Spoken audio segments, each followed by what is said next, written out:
கருத்து மோதலுக்கு நீங்க தான் மெயின் காரணமா அப்படின்னு சொல்லி சொல்றேன். இப்ப இவர் கேட்கறத சொல்றேன், ஒரு விஷம் இருக்குதில்ல, அதை கொண்டு வந்து அவர் கையில கொடுங்க, இல்லைன்னா ஒரு கத்தியில கொடுங்க, அவர் என்ன குத்தி கொலை பண்ணிட்டோம். இது எவ்வளவு மோசமான கேள்வி.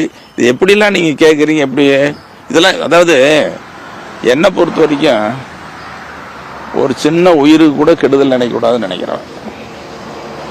45 வருஷமா அங்க இருக்கிறேன்.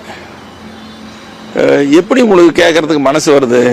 நீங்க 45 வருஷத்துல எங்க கட்சி சாதாரண தொண்டன்ல இருந்து, எங்க கட்சிக்காரங்கள்ல இருந்து, அல்லது எங்க கட்சிக்கு அப்பாற்பட்டவங்கள்ல இருந்து, ஊடகத்துல இருந்து ஜி.கே. மணி அப்படி தவறு பண்ணோன்னா ஐயோக்கு நான் என்னைக்காவது ஒரு கேள்வி, யாரையாவது மனசாட்சியை தொட்டு சொல்லுங்க, உங்க மனசாட்சியை தொட்டு சொல்லுங்க. நீங்க இந்த கேள்வி கேட்கறீங்களே, உங்க மனசாட்சியை தொட்டு ஜி.கே. மணி இப்படி செய்வானா, அப்படி பேசுவானா நினைச்சு பாருங்க.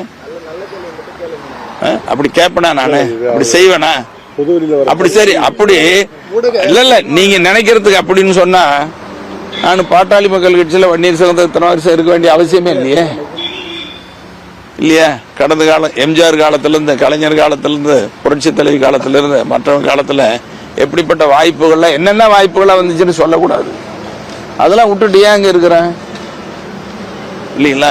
ரெண்டு பேரும் சந்தித்து விரைவில் பேசுறதுக்கு வாய்ப்பு இருக்கா? கட்டாயம் மிக விரைவில் சந்திப்பாங்கிற நம்பிக்கையோட இருக்கு. அதுக்கு தீவிரமான முயற்சியில் இறங்கிட்டு இருக்கிறோம். ஆனா இதுக்கு காரணம் சொல்ல தயவு செய்து உங்களை ரொம்ப மன்றாடி கேட்டுக்கிறேன், இந்த மாதிரி வார்த்தைகளை பயன்படுத்தாதீங்க, இந்த செய்தி வெளியிடாது. நல்லது சொல்லுங்களா? அப்படி போய் செய்வேனா? உங்களுக்கு மனசாட்சி இருக்குதா? சொல்லுங்க பாக்கலாம். என்ன பொது வெளியில பார்வை? எங்க பார்வை இருக்குது? உங்க மாதிரி சொல்றது யாராவது ஒரு செய்தி போட்டு பெருசாக்குறாங்க.